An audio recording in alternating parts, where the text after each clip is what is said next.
नमस्कार दोस्तों, सीखो विद स्वराज चैनल में आपका स्वागत है। दोस्तों, आज हम बात करेंगे बेवरेजेज सेक्टर के बारे में। इंडिया में बेवरेज सेक्टर में नंबर 1 कंपनी जो है उसी के बारे में बात करेंगे।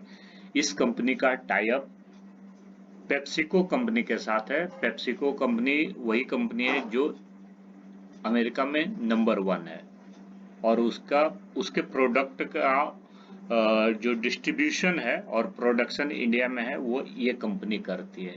तो बिल्कुल आपने सही पहचाना, हम बात कर रहे हैं वरुण बेवरेजेज की। जी हाँ, वरुण बेवरेज 1990 के दशक में पेप्सिको कंपनी के साथ जुड़ी थी और ये दुनिया में पेप्सिको का सबसे बड़ा फ्रेंचाइजी है। Company carbonated soft drink, non carbonated soft drink और पैकेज्ड वाटर की विस्तृत श्रृंखला का उत्पादन और वितरण करती है।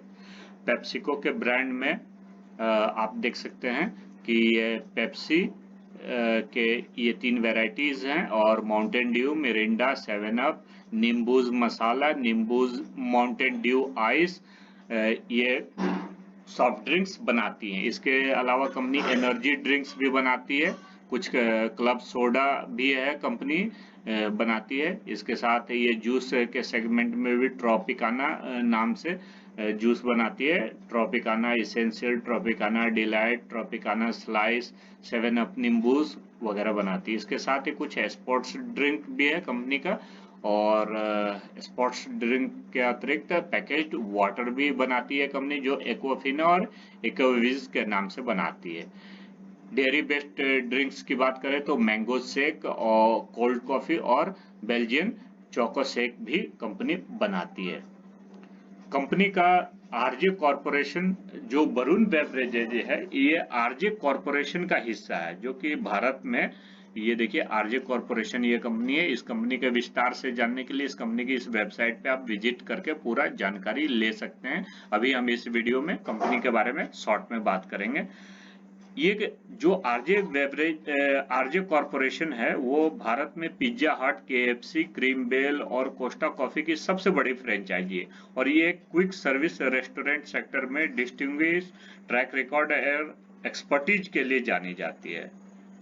जी हाँ, और कंपनी के हम प्रेजेंस की बात करें तो कंपनी का प्रेजेंस इंडिया में तो है ही। इंडिया के अतिरिक्त ये वर्ल्ड वाइड 6 कंट्रीज में ये काम करती है, जो कि इंडियन ओशन में बात करें तो भारत, नेपाल और श्रीलंका में कंपनी का बिजनेस है और अफ्रीकन देश में बात करें तो मोरक्को, जाम्बिया और जिम्बाब्वे में कंपनी का बिजनेस है। इंडिया, नेपाल और श्रीलंका से कंपनी का बिजनेस का कंट्रीब्यूशन जो है 85% रेवेन्यू आता है और 15% रेवेन्यू मोरक्को, जाम्बिया और जिम्बाब्वे से आता है। डिस्ट्रीब्यूशन नेटवर्क की बात करें तो कंपनी का इंडिया में काफी अच्छा डिस्ट्रीब्यूशन नेटवर्क है और कंपनी के पास जो मैन्युफैक्चरिंग फैसिलिटी है वो 32 है, जिसमें से 6 फॉरेन में है। कंपनी अपने मजबूत डिस्ट्रीब्यूशन के लिए 90 से ज्यादा इन्होंने अपने डिपो बना रखे हैं। 25,000 से ज्यादा इनके पास गाड़ियां हैं और 1500 से ज्यादा इनके पास डिस्ट्रीब्यूटर भी हैं। तो अब कंपनी के थोड़ा फंडामेंटल्स भी देख लेते हैं। तो कंपनी का मार्केट कैपिटलाइजेशन 42,719 करोड़ है और कंपनी का मार्केट प्राइस 986 रुपया है। कंपनी के 52 वीक हाई की बात करें तो 1020 रुपये, जहां कंपनी का 52 वीक हाई था वहीं लो 582 रुपये का था। कंपनी का फेस वैल्यू 10 रुपया है, अर्थात कंपनी भविष्य में आपको स्टॉक स्प्लिट का फायदा दे सकती है। कंपनी के अपने पेयर सेक्टर के बारे में बात करें तो देखिए कंपनी एफएमसीजी में जो फूड प्रोसेसिंग सेक्टर है उसमें ये नंबर 1 कंपनी है, वरुण बेवरेजेज। और उसके बाद जो इनसे छोटी कंपनियां हैं जैसे हैटसन एग्रो 25,168 करोड़ की कंपनी है, फिर जाइडस वेलनेस है जो 9,355 करोड़ की है, फिर केआरबीएल 4917 करोड़ की, हिंदुस्तान फूड 4291 करोड़ की, जीआरएम ओवरसीज 3388 करोड़ और डोडला डेयरी 2992 करोड़ की है। कंपनी का प्रॉफिट एंड लॉस स्टेटमेंट की बात करो तो कंपनी ने 2012 में जहां 1800 करोड़ का सेल्स किया था, वहीं 2021 तक कंपनी ने 8823 करोड़ में अपने सेल्स को बढ़ा लिया है। नेट प्रॉफिट की बात करें तो 2012 में कंपनी का जहां सालाना नेट प्रॉफिट 25 करोड़ का होता था, जो अभी 2021 में 694 करोड़ पर पहुंच गया। कंपनी के ईपीएस 2012 में जहां 13 रुपया 95 पैसा पर शेयर था, जो अब बढ़कर 16 रुपया 3 पैसा पहुंच गया है। शेयर होल्डिंग पैटर्न्स की बात करें तो प्रमोटर्स के पास 2019 में 73.56% शेयर था, जो अभी घटकर 64.89% हो गया।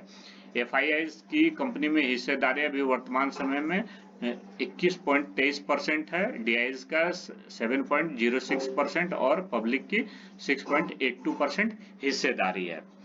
इस कंपनी में प्रोमोटर्स के अलावा हम बात करें तो जो एफआईआईज और डीआईज हैं, इनकी हिस्सेदारी 28% के लगभग है और 7% में ही पब्लिक की हिस्सेदारी है। तो इस बात से भी हम समझ सकते हैं कि ये कंपनी के फंडामेंटल्स कितने अच्छे हैं, जिस कारण कंपनी के प्रमोटर्स एफआईआई और डीआईज अपनी हिस्सेदारी दिनों दिन कंपनी में बढ़ा रहे हैं। अगर एफआईआई प्रमोटर्स कुछ भी स्टेक सेल करते हैं तो उसे एफआईआई और डीआईज तुरंत खरीद लेते हैं।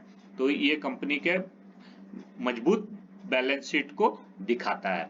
कंपनी का एक बार बैलेंस शीट भी देख लेते हैं तो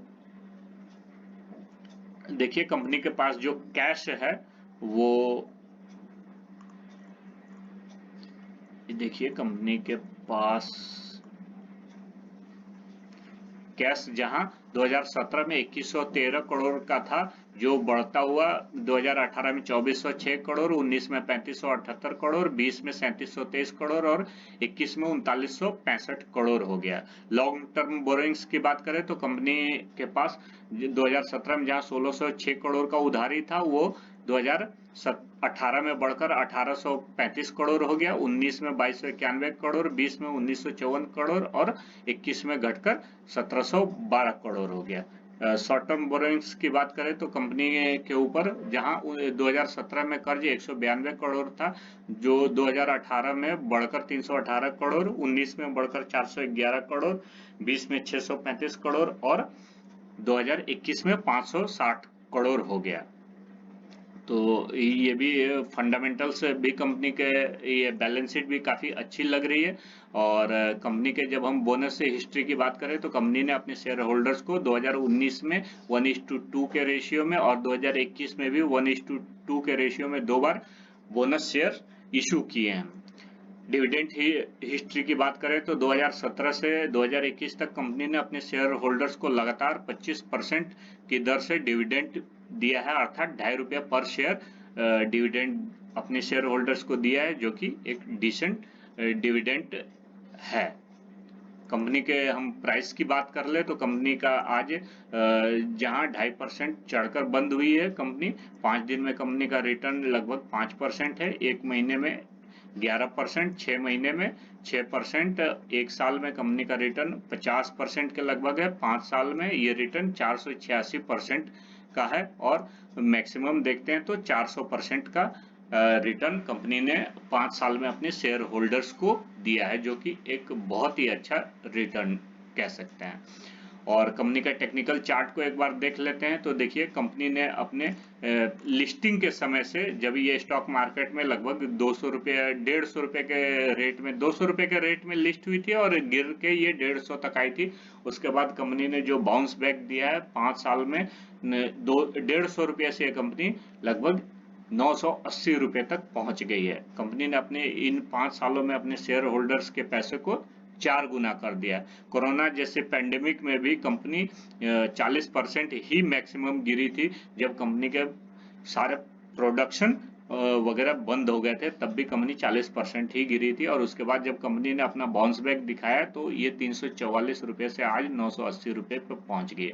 तो कंपनी का काफी अच्छा ट्रैक रिकॉर्ड भी हमें यहाँ दिख रहा है। और अभी हम वर्तमान समय की बात करें तो कंपनी सितंबर महीने से, सितंबर 2021 से अपने 1000 और 800 रुपये के प्राइस रेंज में ये घूम रहा है और कंसोलिडेट कर रहा है। कंपनी जिस दिन अपने इस प्राइस रेंज को तोड़ेगी, वो उस दिन से आपको 30 से 40% का रिटर्न बड़ी आसानी से 15 दिन से लेकर 1 महीने के अंदर ये आपको रिटर्न देने में सक्षम है। तो अगर आप बेवरेजेस सेक्टर में इन्वेस्ट करना चाहते हैं तो आप इस कंपनी को निसंदेह सेलेक्ट कर सकते हैं और इस कंपनी में इन्वेस्टमेंट करने के बारे में सोच सकते हैं। बहुत अच्छी कंपनी है और अपने सेक्टर की लीडर कंपनी है।